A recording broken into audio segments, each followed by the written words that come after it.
Few months ago I turned Tom Holland into Ben 10, but today I'm going to turn Rock into Dora The Destroyer. I know this is a crazy idea, but let's give it a try.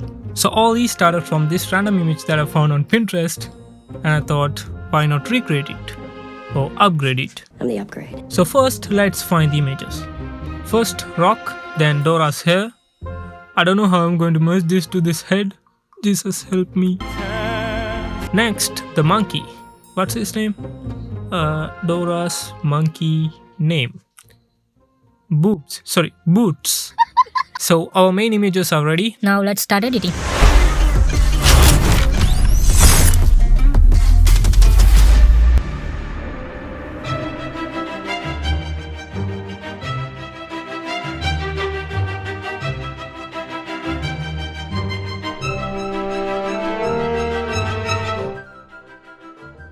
Okay.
As I said, I kinda messed up the hair, but overall it looks cool for me. What you think? Let me know in the comments, and that's it. No, that's not it. Follow me on Instagram, and that's it. Bye.